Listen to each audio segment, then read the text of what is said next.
BMW Motorcycle Owners of America present the Short Wheelbase Podcast. With members in all 50 states, Canada, and across the globe, the BMW MOA invites you to ride inspired. Learn more about membership benefits, including roadside assistance, tire hazard protection, and more at bmwmoa.org. The Short Wheelbase Podcast is also brought to you by Boxer 2 Valve, supplier of quality OEM and aftermarket parts and specialty tools, and by Air Support BMW, offering premium driveline rebuilding and performance enhancements for your air-cooled BMW. Hello, welcome to episode 6 of the Short Wheelbase Podcast. I'm Nick. We have Darren as always. Howdy, howdy. And we are going to do our normal routine here. We got garage updates. We have 2 double feature on the featured bikes today from Darren's Survivor Series. And then we're going to wrap with an excerpt where Darren chatted with Frank Smith literally while you were purchasing That's right. a gorgeous R80 RT. And he talks about his ownership of it, the previous owner's ownership of it. Super, super fun. So without further ado, we'll roll into the garage updates. What you got, Nick? I am still rolling slowly here. I've got a house painting project taking up my normal lift space that I'm dragging my feet on because it's painting, and I don't like house painting. Who does? I'll get it done eventually, and then I can work on my bikes again.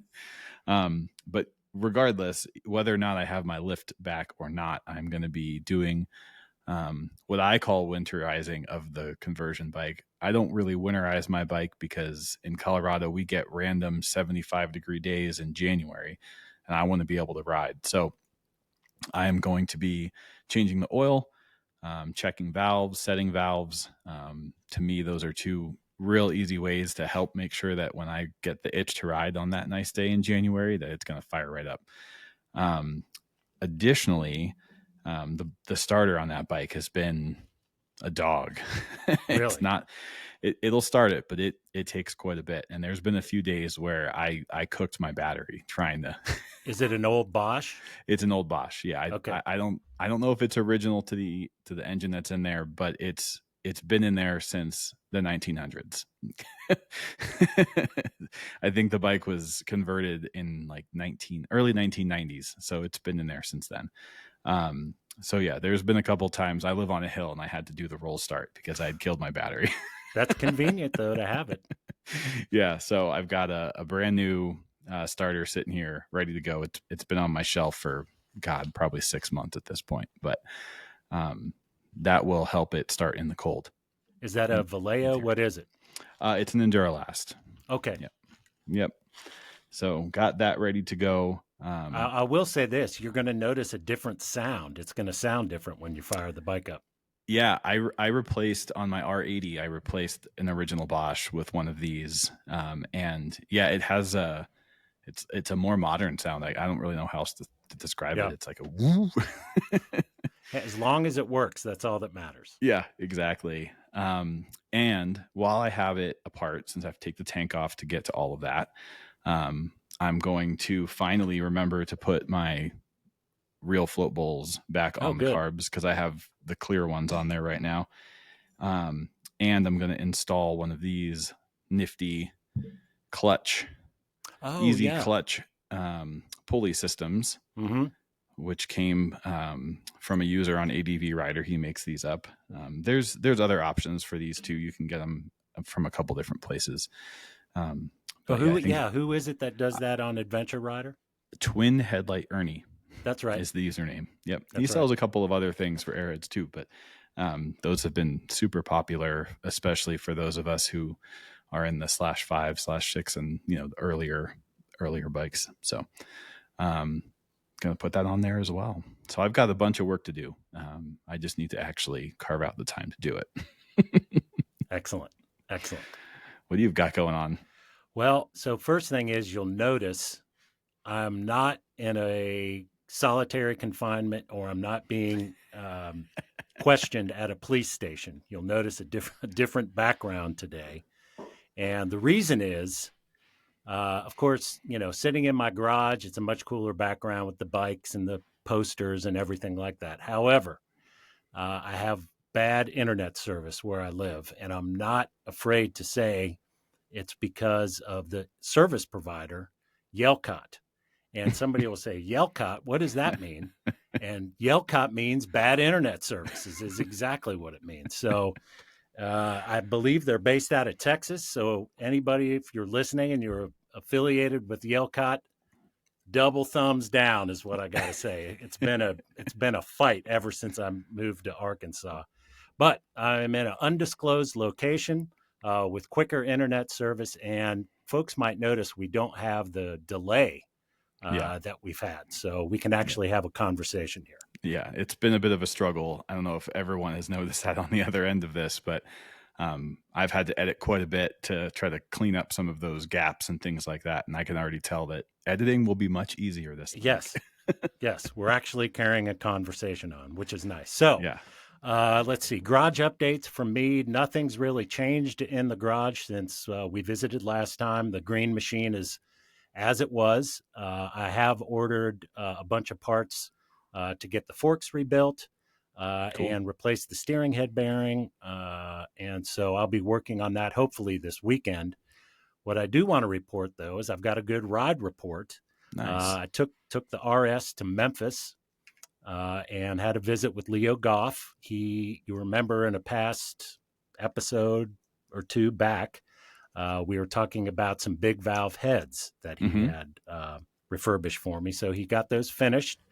I went and picked those up, and we had a beautiful weekend here. So took the opportunity to ride the RS, and it was a great ride. Let me just say that out of the gate. However, there was an issue. I got about 5 minutes into the ride, and I noticed the bike was surging and stumbling, kind of. And I'm looking at the RPM, doing this 3 to 4, 3 to 4. And I thought, oh Lord, now what? So I pulled over and took the tank off. My immediate thought was this has to be something ignition related, something electrical. And it was, thankfully. I kind of got lucky, I think, troubleshooting it. Maybe there's a bit of experience there. I don't know. But what the problem was this. So I'm running a wedge tail ignition. And so the wedge tail connects. This is the part that connects to the ICU. Oh, okay. All right. And then this connector, I don't have the other end, but this connects to the sensor that's in the under the timing cover. Okay. And this connects sort of right there under the tank. And what happened, I think the wiring, either from the factory, it has to be, was a little bit compromised. So what I did was I unplugged it, plugged it back in, jiggled it, played with it, hoped for the best, and that solved the problem, thankfully. I love when those fixes work. Oh, yeah. I mean, I'm just thinking, good grief, I haven't even got out of town, and this is not going well. But any of you out there who have had a wedge tail, I have them in 4 of my motorcycles, have not had an issue with them. But if you've got one installed and you're having some surging issues and the bike is not running properly, this is a really thin 3 wire connection. And I'm going to have to go back and maybe find a way to get a new 3-pin clip connector or check it and do something. But thankfully, it wasn't a deal breaker. I got it sorted out. And I will say, Nick, that fall is prime RS riding season here. Oh, yeah.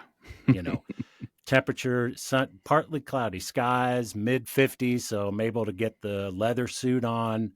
It's cool. You're tucked behind the fairing, feeling a little bit of warmth from the engine come up. And there's a really nice stretch of road outside of Mountain View where I live, about 20 miles that the state just repaved. So fresh blacktop. Nice. And you know what I'm talking about here. Downshift into a turn.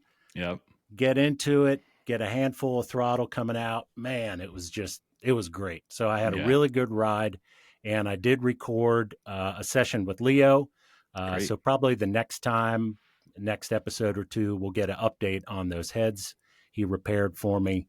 And Cool. I'm still TBD on what I'm going to do with those. So those are my updates. Nice. Were you able to, I don't know, one of my favorite things about riding in the fall is when you come around the turn or through a bend and the leaves had just fallen and you get that, like that wind from the bike just picks up all the leaves in front of you. Oh, Isn't that nice? It's what dreams are made of. Yeah. Yeah. I did note that more than once. Yep. Coming through. Yeah. Fall's really my favorite time for riding. No doubt about it. Agreed. I completely agree. I wish that's the one issue with Colorado. I love the weather here. And I'm not going to, I would never trade it for anything because I do get those winter rides in. However, our fall window is about 2 weeks. It is short. Fall is too short. I agree. And out here, it goes from like 90-degree summer to 40-degree winter, like 2 weeks. And that's your little window right there to get the colors and the good temperatures. And well, that was classic too. In the last episode, you're like, yeah, I'm going to get a ride in before the first snow. And then 5 inches of whatever you got. Yeah. 48 hours later, we had 5 inches of snow in Denver. So it was more up in the mountains. You did totally jinx yourself. Yeah. Figures. Cool. Well, thank you for that update. Love the riding update too. That's great to hear. I mean, wrenching on bikes is fun, but riding them is a hell of a lot better. I agree. So next up, we're going to go into the Survivor Series. We have, like I said, it's a double feature today. Russ Frazier was kind enough to send you 2 bikes, a 1977 R100S and a 1978 R100RS.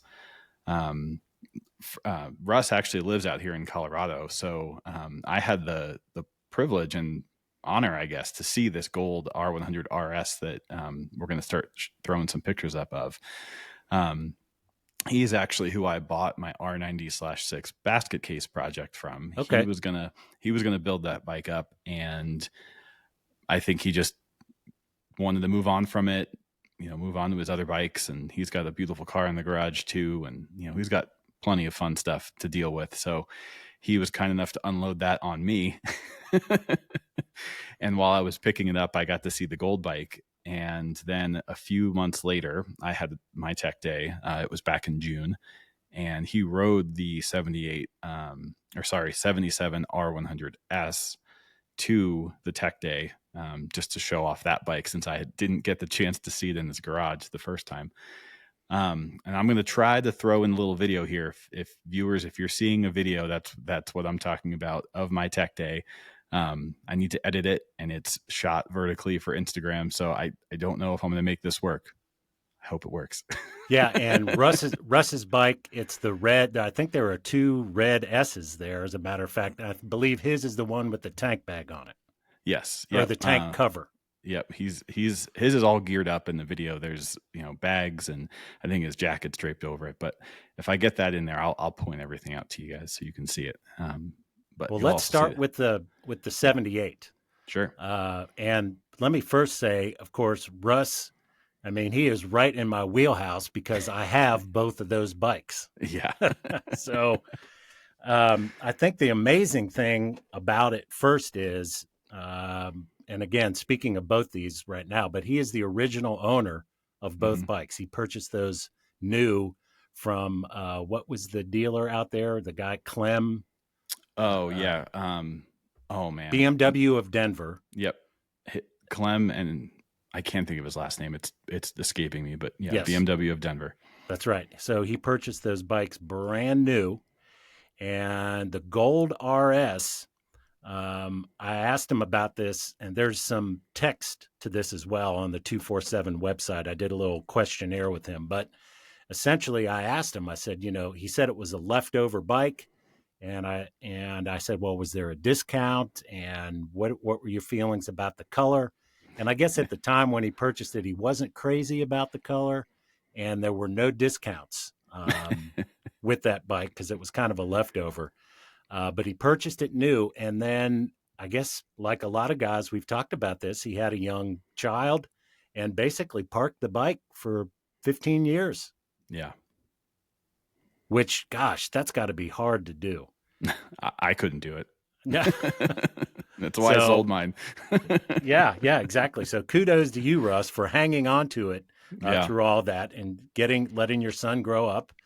Very responsible thing to do. Mm-hmm. But boy, and the great thing about that S is, Nick, the paint is beautiful on it. He did a really nice job just keeping that bike really well maintained, storing it properly. And the first thing I noticed was there are no battery decals on the side covers. And I guess with both of his bikes, he just decided not to put them on. So that's an owner option. And I didn't know that was a thing. I guess they would sort of come with your paperwork and your owner's manual and things like that. And he just decided not to put them on. So there you go. Just a different take. And then he also mentioned the front snowflake was replaced under the recall. So it does have a newer reinforced snowflake rim. So gosh, that gold RS, obviously one of my favorite bikes. That paint job, I think back in the 70s, it was so 70s. And, it's just probably kind of like disco. People were like, oh, we're kind of over this now. Can we get back to something regular? But everything comes around, I guess. And that is just a really stunning color. Yeah, like I said, I've seen that bike in person. I've seen it recently, and I've also seen it in the years past at other tech days. And I have, and I'll try to dig these up too. I have some photos of it sitting around from the earlier tech days where I first saw it. And it was the first time I'd ever seen one of those gold ones. I don't think I'd even seen a picture of one before seeing his bike. And yeah, I was just struck by it. It's such a beautiful bike, and he kept such good care of it. The paint is flawless on it. It's gorgeous. Yeah. Well done, Russ. And then if that's not enough, his 77S, which he purchased new. And the interesting story there is he sold this 77S to his brother so he could buy the RS. So that's using the noggin, Russ. You just keep it in the family, and that way he had the right of first refusal. And I guess I can't remember how long it's been, but I want to say it's recent history that he's gotten that bike back from his brother and put it in the garage. So he is right in the wheelhouse of the twin shock era with both those bikes, original paint, original miles. And the thing on the S is, how well preserved is that paint? It's gorgeous. That metallic red, as we all know, is really prone to fading. Yep. The bike I have is faded, not bad. Other bikes will fade to kind of an ugly pink rose color, which is kind of undesirable, to put it mildly. Some other bikes will fade to a sunburst, like a Les Paul sunburst, where you'll get the orange and red. That's kind of cool. Yeah. I actually had one of those years and years ago. I didn't keep it for too long, and that was a neat paint fade on there. I guess I don't know how that paint fades like that, or what determines what you end up with a paint fade. It's irrelevant for Russ's concerns, because that metallic red has survived, and it is a stunner. Yeah. Like I said, he rode that one to my tech day, and that was my first time seeing that bike. I think he had just gotten it back from his brother, maybe a few months just before that. And yeah, it was probably one of the best looking paint jobs of all I think there was 30 bikes here throughout the day, and it definitely had the best paint job out of any of them. Yeah, it's really special. And the other neat thing is a couple of the photos, which we probably have already scrolled through, but I've got a couple pictures of him on both those bikes for the Distinguished Gentleman's Ride, and he's got matching outfits, which I can appreciate as well. Very well done. Yeah, no, he loves the Distinguished Gentleman's Rides. He actually told me when I was picking up the R96 project from him that at an earlier tech day, and I don't even have a recollection of this, but I was talking about the Distinguished Gentleman's Ride, and he had never heard of it before and went to the very next one. I think it was just like a few weeks after that tech day, and he's been going to them ever since. So I'm pretty happy that I was able to introduce him to that and get him involved, because, you know, it's a fundraiser, and the more people that can get there, the better. So I'm glad he's doing I that. just got to say, Russ, yeah, double thumbs up on those bikes. Both of them are absolutely stunning. As I mentioned, if you want to ogle on these pictures a little bit more and read the Q&A, the questionnaire I did with him, just check out airhead247.com. Go to the Survivor Series tab, and it's all there. Yep. All right. And I'll throw a link directly in the description below that can take you to both of those bikes if you don't want to remember that URL. Exactly. Cool. So moving right along to the excerpt for today. Yes. Today's clip is a conversation that you had with Frank Smith, who you purchased an R80 RT from. And I'll let you kind of fill us the rest of the way in on that. Yeah. So Frank, ran into Frank on Adventure Rider, and he just one day he put up a post. Maybe it was in the, show your Airhead pics post or something. I can't remember. And he just sort of passively had a comment. I'm thinking about selling this, but nobody wants to buy an RT. And it was he had a couple of those real high resolution beauty shots of that bike in the metallic maroon, whatever it's called. And I just thought, wow, gosh, that is sharp. I said, hey, I'll buy it. What do you want for it? It was actually kind of a ridiculously low price. I'm not going to quote it. Let's just say he spent more on the motorcycle, refreshing it, getting new parts on it than I paid for it. We'll leave it at that. And that's fine. And you can see from the photos that we were showing, man, it is a stunner. He had the bags color matched. A painter down there in Alabama where he lives did a great job on those bags. And so I went down there and purchased that bike from him in early summer of 2023, I think. Mm-hmm. I guess, Nick, it's fair to say I've been through a lot of bikes here over the past 2 years, so I can't remember all the dates exactly. Anyway, Frank has a great place down there in Alabama. This was his first Airhead. And so it was interesting to talk to him as somebody who was getting acquainted with these bikes for the first time and what his mode of operation was as far as going through it, what he wanted to replace, his experiences, who he was reaching out to. And he decidedly has a different mode of operation than a lot of guys do when they get a bike. He was replacing things only because they were old, not because they weren't working. They might have been working fine. He just wanted to get everything back up to as new condition. And I can appreciate that. Yeah. I've done that a lot with my motorcycles, not to that level that he has. Obviously, it's really going to come down to your budget, what you can afford to do. Yeah. But he really spent a lot of time and just did a wonderful job on that motorcycle. A couple of the other photos that we're going to go through here you'll see it in my garage when I got it home. And then I actually rode that to Todd Trumbore's rally. I guess it was the 100th anniversary rally there in Pennsylvania. And that was neat, Nick, because this was the first motorcycle I bought where all I did was put gas in it and ride it to a rally. I didn't do anything. Based on what he talked about, there wasn't anything to do to it. You probably would have been breaking something if you tried to fix anything. Yeah, it was a weird sensation. Admittedly, I did pull the dipstick and made sure the oil level was right. But beyond that, I just packed it up and rode it. And it was a treat. It was a real treat. And I think the guy I sold it to might have seen it at the rally and sent me an email a couple weeks after the rally, said, hey, if you ever want to sell it, I'll buy it. No questions asked. And I enjoyed that bike for about a year. Honestly, though, I have to say I didn't get along too well with the RT fairing and sort of where the height was on the windshield. I could have done some more with it and maybe tried to get it dialed in, but I didn't get along with the RT setup 100%. Yeah. That, and I saw the Nürburgring bike in Germany, which is something I've been hunting for a long time. So the RT went out, used the proceeds for that to buy the green bike.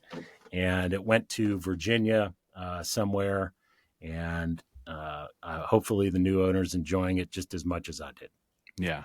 I mean, that's the story as old as time, right? You know, you buy one bike, you enjoy it for a year or two and get used to it, or don't get used to it in some cases. And then you move on to the next one. So, pretty common theme there. One of the things I noticed in his high res photos was the license plate. Yeah. Before I even listened to the clip, I keyed in on those license plate pictures of I'm going to pronounce this wrong, probably Gumiku. That's right. Yeah. Rubber cow. It's right? the German. Yeah. It's the German word for rubber cow, as we've all come to know the Airheads as. So I thought that was cool that he had that, first Airhead and just leans right into the lure with the vanity plate. So that was cool. And yeah, those bags, I mean, that paint match looks perfect, at least in the photos. Yeah. And they even did a nice job with the gold pinstripes on there. Just made it look factory. Somebody can correct me if I'm wrong here, but I think that might have been a dealer option sometimes if you wanted to get bags paint matched. I want to say the R100RT Classic that came out in 95, those bags could be either came from the factory color matched or it was an option, kind of you get that gray. Remember that bike was a two-tone black and gray. Mm-hmm. So, yeah, that was a 94. The last thing I'll say about this, Nick, is I talked about this a little bit, too, with Demir Senik in the last podcast episode. And he has an R80 RT. And I asked him, I said, are you going to keep the R80 or maybe put a 1000cc kit in there? And he said, no, he's going to keep the 80 engine. He really liked the fact that, as a lot of people talk about, the R80 has a reputation of being one of the smoother, better balanced of the Airhead engines, especially in the later run. If I kept that bike, I might have put on a set of Siebenrock 1000cc cylinders. I thought it was a little underpowered, especially with the RT fairing on there. But it's fine as it is. I mean, I really enjoyed it. Well, yeah. One last thing. I was lying. I do have one other thing to say. Did you happen to look on your YouTube homepage and see our brethren Wesley and his buddy George did a Race Tech install? I did, yeah. Oddly enough, I was so I'm the one who posts the videos to our YouTube channel, for those of you who don't know, and I was adamant. I have a tab open all the time, and I'm constantly checking to see if there's a like or how many views we have, because I'm just a nerd. And I logged on, I think it was Saturday last week, to see where our numbers were, and literally as I'm reading our numbers, I just saw their video go bloop and pop up in the list. So I watched it. Yeah. I think I was the first view. Good. And so kudos to Wes and George. You guys did a great job. If you're watching us, I want to make a few comments there while we have the opportunity. Why not? First thing is, kudos. Well done. It was a fun video to watch. And I'm hoping we'll get a follow-up on what your take on the Race Tech conversion is. Yeah. And the reason I mention that is, going back to the RT with Frank here, he did a Race Tech emulator conversion and he put a toaster tan top brace on.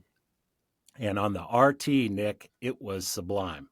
Yeah. And part of the reason, I think, is you've got that extra weight with the RT fairing. The bike's just a little bit heavier on the front end with that fairing. It was hands down the best handling Airhead I've ridden. I was expecting it to be a little bit spongy and soft with the fairing. Not at all. It was super planted. Nice. As we all know, suspension is subjective. So what you like or somebody else likes might not be what I like.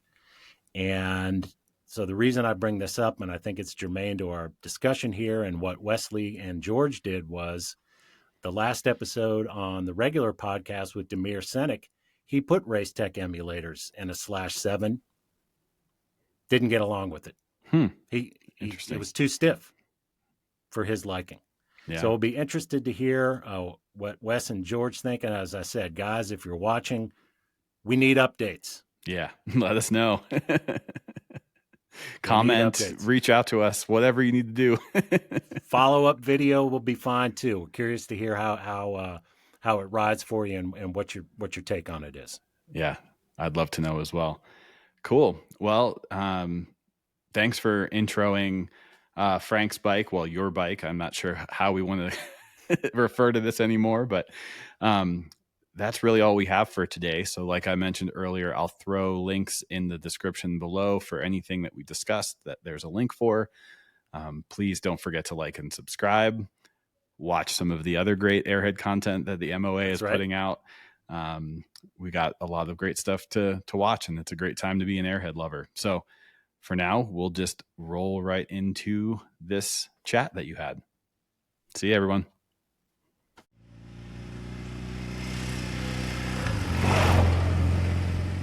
We're committed to bringing you this podcast free of charge, never a paywall or subscription fee. And to help us do that, we rely on the support of our sponsors. We're happy to let you know the BMW Motorcycle Owners of America are continuing their free 1-year digital membership promotion for Airhead 247 podcast listeners.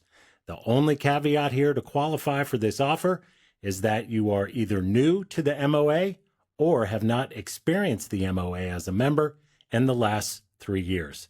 This offer is good for riders across the globe. So if you're listening to this now, no matter where you are on planet Earth, the offer is valid for you. Digital membership includes 12 issues of the BMW Owners News, an annual copy of the BMW Owners Anonymous book, full access to the MOA website with forums, flea market, and of course, all the money-saving discounts and roadside assistance plans. To join, visit 247.bmwmoa.org. Use the code AIRHEADS247 to register for your free 1-year digital membership. It's a quick and easy way to support our efforts here, and of course, it's free. Look for that website and code in the About section of this program. All right, so we're visiting with Frank, an undisclosed garage in northern Alabama. And Frank just purchased a nice, and I use that term loosely, a beautiful 1994 R80 RT from you. And this bike is a German import. So tell me a little bit about the backstory on this. Okay, so I bought this bike from a gal. Her name is Ulrika McGovern. She married an American. She's originally German. She bought the bike brand new in Germany, where she lived north of Cologne, which is, we pronounce Cologne, where she grew up and lived. She bought the bike new in Germany, and I don't know if it was her first bike or if it was a second or subsequent bike, but she just told me that she bought it new there. She moved to America. She decides about 10 years later that she's going to move to the States. So she moved here, lived in Louisville, Kentucky, and decided in 2019 that she was going to move back to Germany, but she didn't want to take the bike. How old a lady was she? I'd say, so I'm in my early 60s. I'd say she's now mid 50s. I didn't ask her, but just through appearance. Mm-hmm. So at the time of purchase, I'd say she was 50. Okay. So she must, and she's a very active lady. She's equestrian, fencing. swimming. She did all these activities as a child growing up through, adulthood. She got into horses greatly there in Louisville, and she didn't ride the bike. So it sat for a good 10 years in her garage. And but as I was saying, so she decided to move back. She posted it on the MOA forum. Okay. On the MOA marketplace. And I seen it, and I had been looking for one for a very long time, but I wanted one that was unmolested, and it intrigued me that this one was lady owned and that it was an import. It wasn't exported to America in '94. I think they stopped in '88 or '89. I think was the last year of the R80 RT. Yep. And I think that's because Americans didn't want, they want to tour, two up, going through the Rockies. They need all the power that they can get. So it just wasn't popular. But so she decided to move back. She had listed it for $5,500. I told her I wasn't going to pay that. Especially because it had been sitting. It'd been sitting. It was a beautiful bike. It was unmolested. There wasn't a scratch on the paint. Did it look as good as it does now, just appearance wise? I mean, was it dusty? No, it was clean. And she would wax it. She would put old Carnauba wax on it. And I spent a lot of time just getting all that wax out of the crevices and stuff. Mm-hmm. So she did try to take care of it, but she wasn't mechanically inclined. She's a chemical engineer by trade, education and college degree in Germany.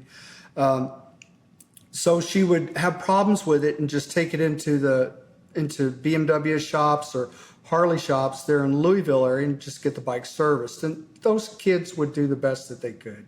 But, bottom line is they're not like you. It's still a Harley shop. Yeah, it's still a Harley shop. And let me just say, I know the one because I drive up to Cincinnati. It's right off I-65. I've driven by that shop many times. Mm-hmm. I don't know if they still even carry BMW. But there was also, coincidentally, there was a BMW Harley shop in Memphis for a number of years as well. So yeah, I don't think unusual. I don't think she took it that far. I think she stayed within the Louisville area. Yeah. But like I said, she didn't ride it hardly at all. Her focus changed, marriage to an American, and which soured in the end. And she just focused on the equestrian and work and all that. She was working at within her field as chemical engineer there in Louisville. So she decided to move back. She was stressed for time, selling her house. She needed to go. I offered her $3,500 for the bike, and she accepted it. Now, let me ask you, did she have any sort of sentimental connection to it? Yes.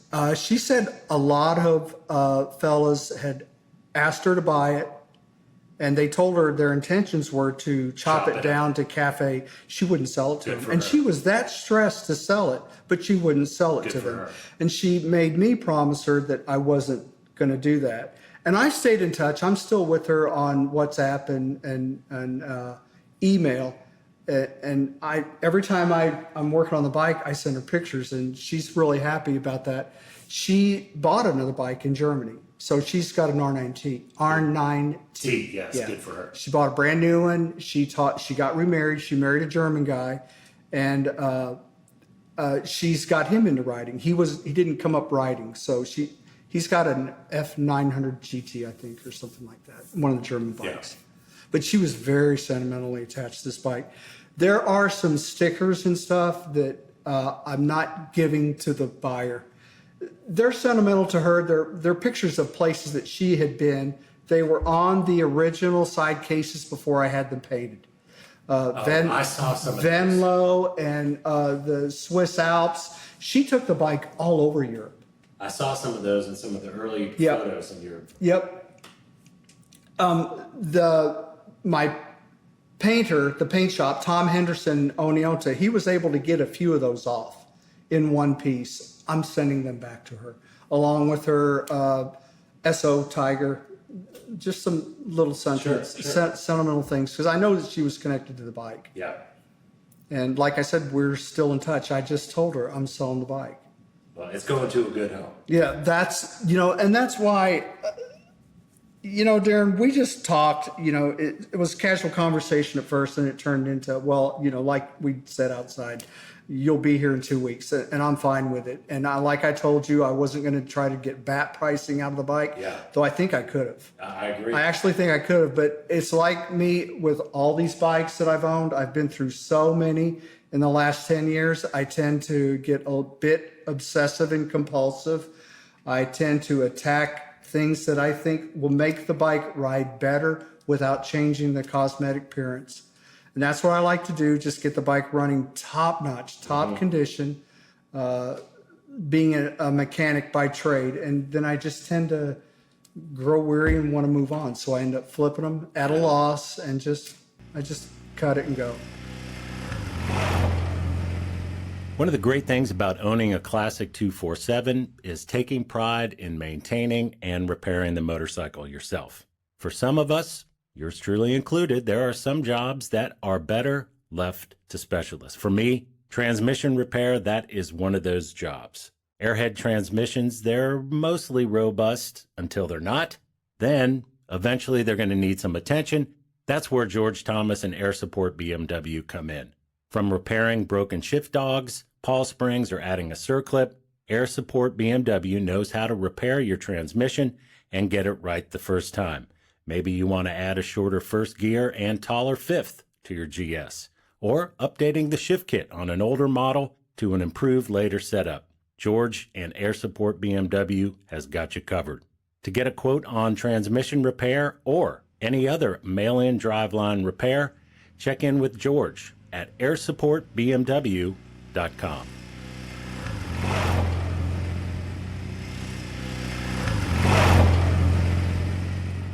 Boxer 2 Valve delivers a world-class learning experience with William Plam in their downloadable video series.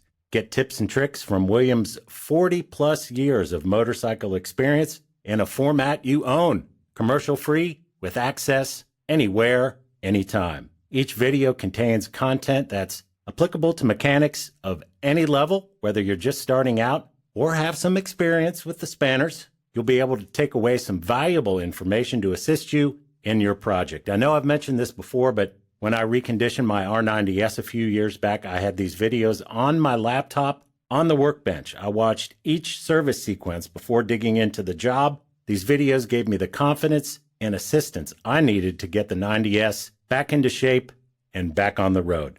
You can find the full listing of downloadable videos for purchase at boxer2valve.com. That's the number 2, boxer2valve.com.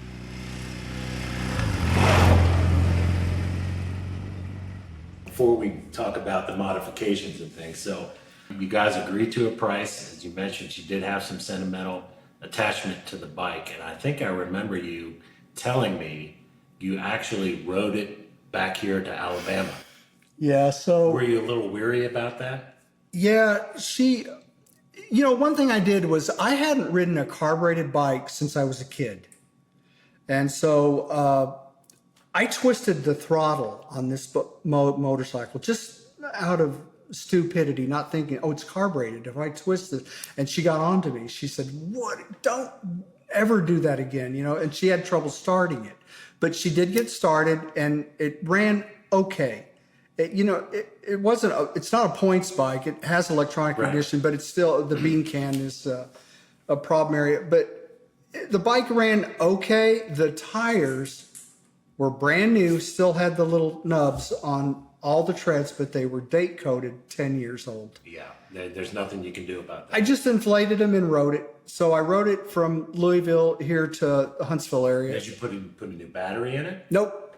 No, she had put a battery in it in, I think, 2017 and kept it on a charger.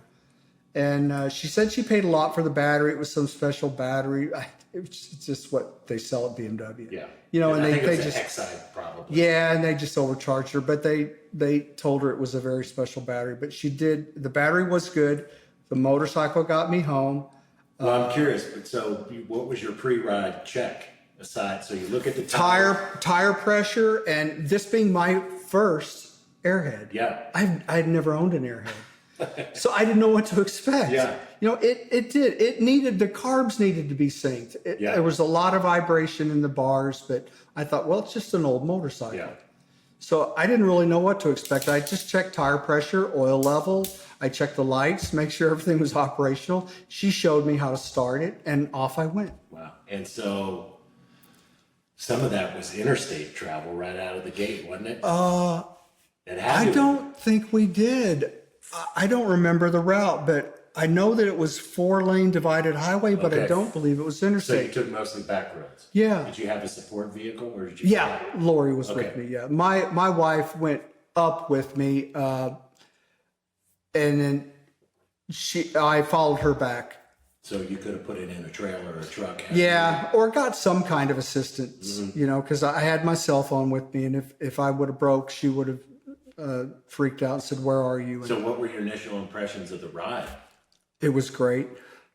It really was. The bike wasn't that bad, but I just knew that over 10 years, it needed some TLC. Yeah. But it was okay. I almost ran out of gas once, but because once again I forgot about petcocks. Yeah. It had been so long since I'd ridden anything with petcocks. That's funny. Yeah, a friend of mine years ago bought a R100/7. Same thing. We actually went to Kentucky to buy it, not to Louisville. But first time he rode it, we took my truck. He wanted to ride it home. We're on the interstate driving back to Memphis. And next thing you know, I see this big plume of smoke shoot out the exhaust pipe, and he had ran out of gas. He ran it out of gas. And he's like, "Oh, dude, what's Was he really empty, or did he just not flip petcocks? He was 100% empty. Oh, he didn't even know. But that's just a funny story. But anyway, so, okay, you made it back? I made it back. And then I immediately started getting into the bike in the winter. So I bought it in May of 19. Okay. I let it set most of the time, and because we were in the middle of moving from one house to another, we got moved up into this house, and in that first winter is when I did the first phase of tear down and reassembly. So what was your approach to it? Were you going sort of systematically from front to back, suspension to rear? Did you take the fairing off, go down to the frame, take everything off, or you're just going sort of component by component? I went from front to rear, starting with the forks. I wanted to improve suspension. I do that on every motorcycle I own. There's a lot of people that say just leave the suspension alone. I'm not one of those people. I know that there's something to be gained by improving the compression, rebound, damping of any motorcycle. So I tend to do that.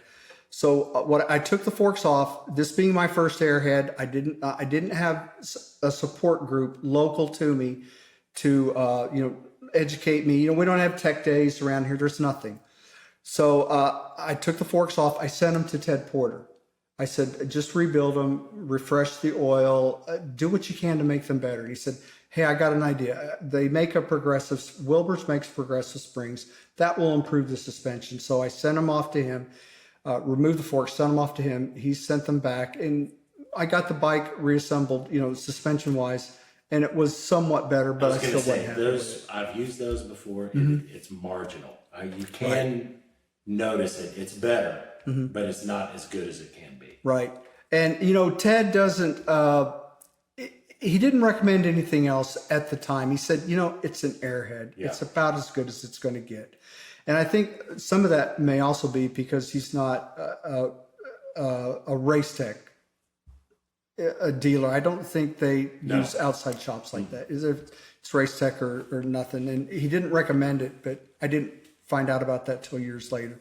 So in that first year, I also resealed the top end. I wanted to do that. There was some seeping from the pushrod tubes. So I got those out. I used Oakless Shine. I think I'm saying I bought that book from his wife. It's about 80 pages. It's a book on how to disassemble do a top end reseal. So I got that done. I got all carburetor parts from Bing. So I established a relationship with Charlie and his wife there in Kansas. I bought rebuild kits along with, and I know some of the purists are going to say you shouldn't have done that, but I did the ethanol free float system. I like it. Which for those who don't know, it's a new float bowl with independent floats. Right. It's got 2 independent floats on it instead of, I guess it's just, marketed through Bing Agency as an improvement. So, that's what I was going for. I had them on a /5 for a number of years. And the nice thing about it, I think I had that bike. I did that probably 4 or 5 years into ownership and never thought about the floats again for another 12 years. Right. And that's all that I wanted to do is just, incorporate improvements that would make the bike run better and increase its reliability. So I also removed the transmission in that first year, and I had a mess going on in there because there was a lot of transmission oil. You can tell it's gear oil. It stinks. Yep. I had that mess on that, what they called the tray. The shelf. Yeah, the shelf. Yeah. So I had that mess going. I pulled the transmission out, and my main seal was leaking, and there was oil coming out of that oil pump O-ring. So I replaced all of that. So new main seal, and yes, I made sure I blocked up the crank so it wouldn't fall down and create a mess for me to deal with. Got that done and installed an Alpha 3 digital electronic ignition to replace the old bean can module. And then we should say the original module was probably okay. It was. Okay. There was nothing wrong with it. Yeah. I didn't have an ignition failure. I didn't have, instances of the bike not starting, not running well. But once again, while I'm in there, I want to get this thing updated, where it doesn't change it cosmetically, but just makes the engine run better.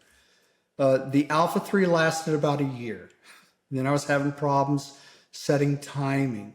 So I just let the bike sit because I didn't want to run it where it wasn't timing right. And then in subsequent years, they came out with the wedge tail, promised to be a good improvement. I did talk to the vendor where I bought the Alpha 3, and they said, I can't help you. I can't get a hold of this guy. I don't have any new systems to replace it. You're sort of stuck with it.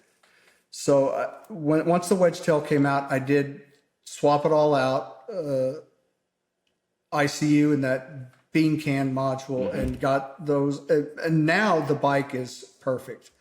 I can tell you from experience that what they say about it improving the cold start cycle by changing the timing and all that, it's true. It works.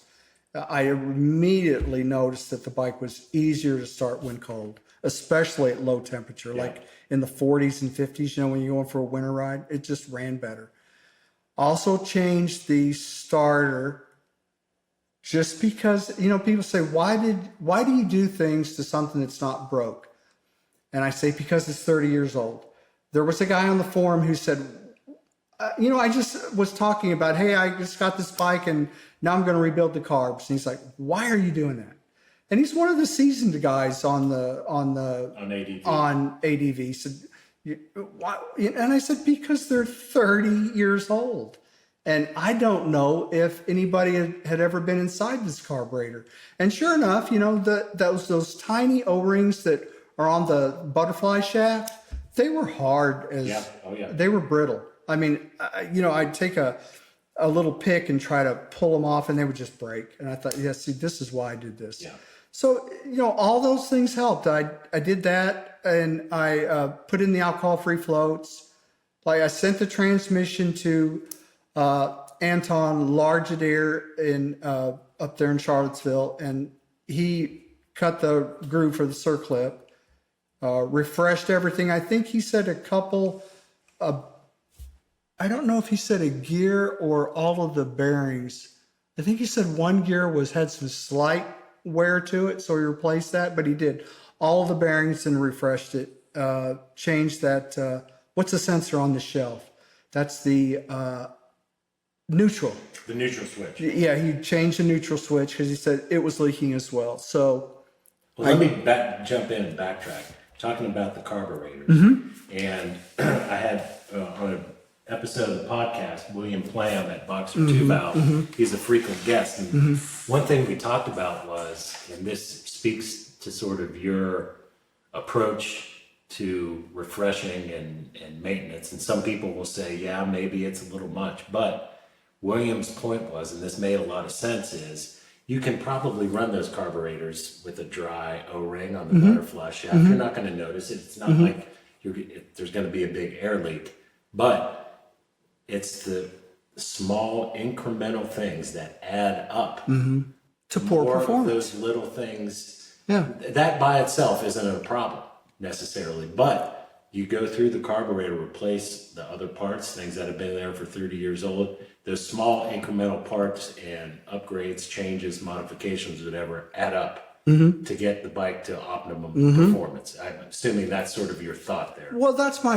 that's my philosophy too. It's something that's 30 years old. Like I changed the coils. I just changed. I just bought new coils. I bought brand new OEM coils. They're in the bike. Was there anything wrong with my old coils? I don't know.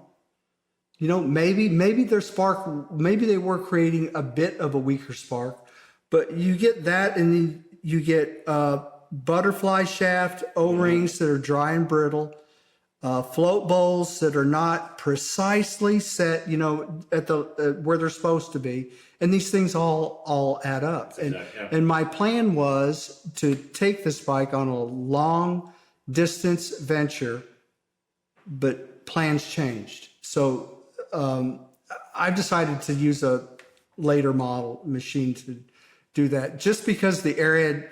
One thing I don't like about anything that's all the legacy bikes is they don't have ABS. Okay. I'm a firm believer in ABS. I had an incident just last week. I was on a bike with ABS. Had I been on the Airhead, I would have put it down. And the buyer of the bike was already told me, I'm coming on the 11th. And I thought, man, if I'd been on the Airhead, it was one of those left classic guy turning out left, right in front of me. And he did it at the last minute. And if I'd been on it, it would have went down. So were we on this? No, actually I was on the Bergman. Okay. The Bergman that Bergman has ABS. Wow. Can I say that I ride a Bergman on this 247? It's okay. It's okay. Is that okay? So you just got a handful of brake. A handful of brake. I got 2 handfuls of brake. Okay. So Bergman is. That's right. Yeah, it's DCT. Your rear brake is the left hand, and of course the right hand's the front brake. So, yeah, the bike is too nice for me to ride as a daily rider. I think that it needs to spend more time in a garage than it does on the road, because you've seen the bike, you've seen how nice it is. It's a real looker. It's a special machine. It is, and it's low miles. It's around 30,000 miles. A 30-year-old bike. I'll do the math. What is that? 1,000 miles a year. I know, right? It's 1,000 miles a year for 30 years. 1,000 miles a year. I ride some bikes 1,000 miles a week. But you know, they're so disposable. You can do that with a late model bike. As things wear and break and all, just go buy more parts. Yeah. For this Airhead, you can't get like painted panels. You know, I looked into that. Yeah. I was like, I wonder if I should do painted panels. No, that stuff. You can't even buy unpainted panels. Some things you can. Yeah, still? Okay. Yeah. Some things are. And there are, especially in Germany, you have to wait. Stuff will come up on eBay in Germany. There's BMW Bayer, S. Meyer, who have some, if you get lucky, they may have the color in your model. Whoa. You know, but you just have to look out.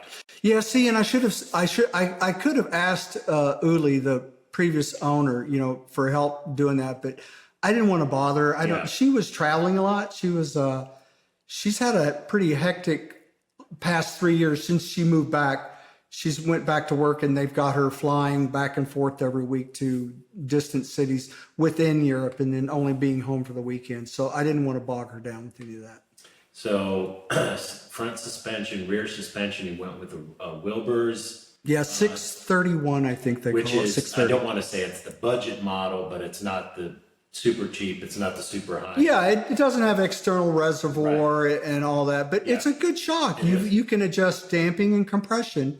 And of course, preload, you know, I've got the wrench too. I need to give that to you so that you can spin that jam nut to adjust preload.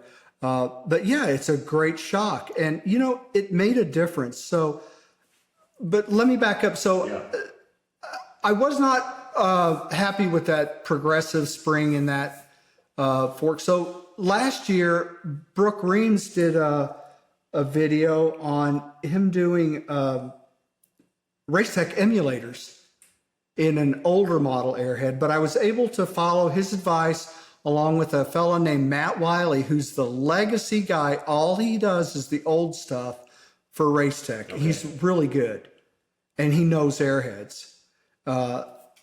So I bought the emulator kit from him along with some forks and their spring kit and all that. And I followed Brooke's advice as well as Matt Wiley's technical. I got a lot of technical help from him on getting the emulator set up for my riding style as well as my weight and all that.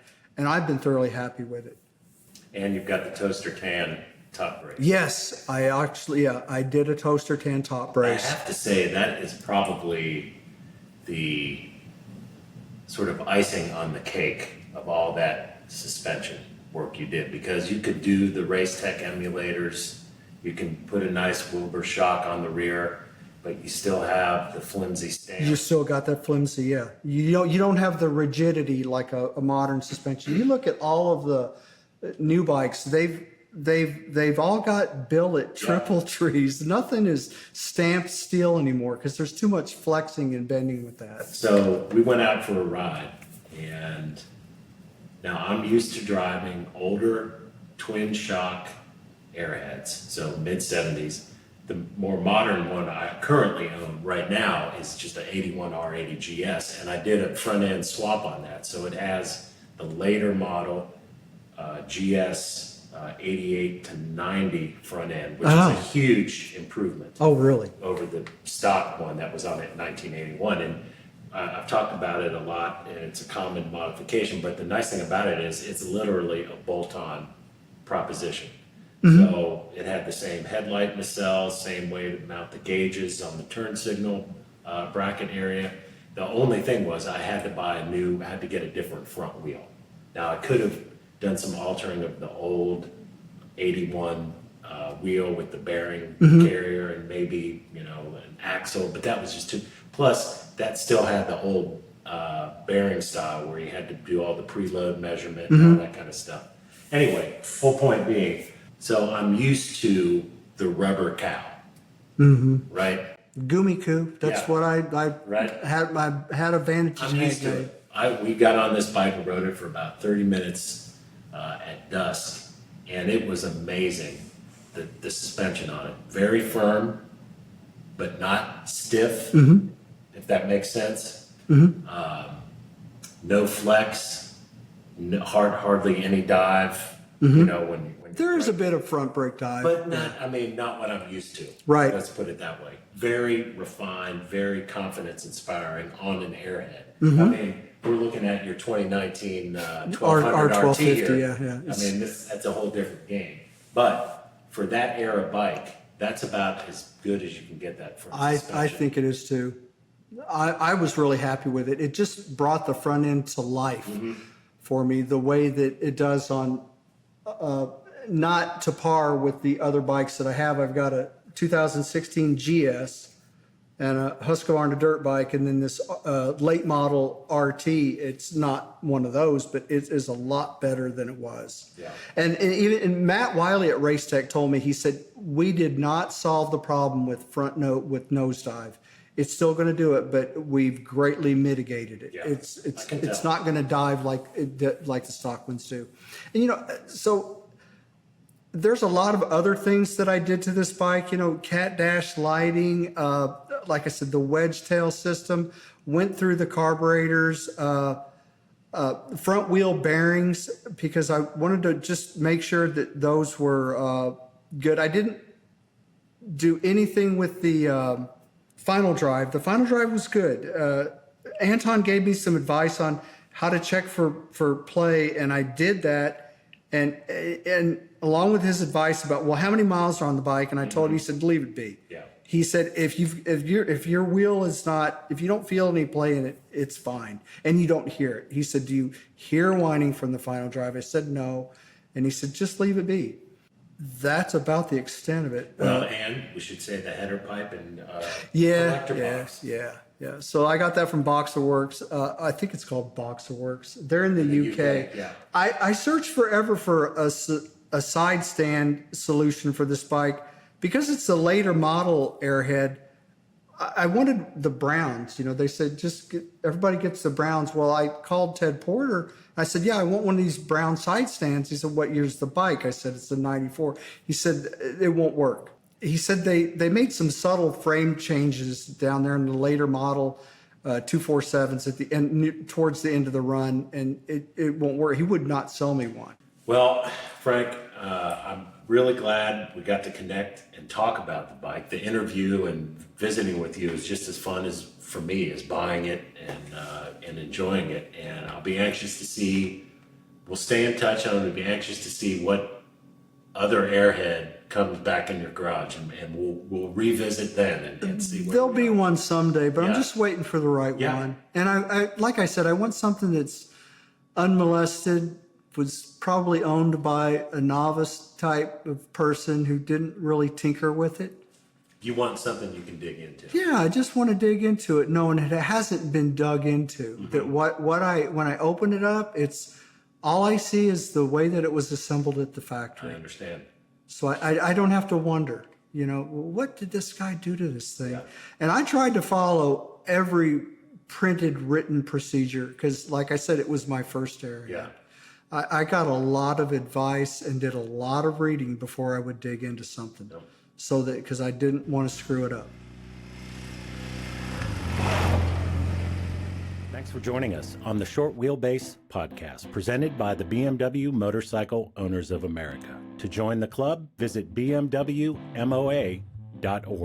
You can find full-length episodes of the excerpts heard here on the Airhead 247 podcast.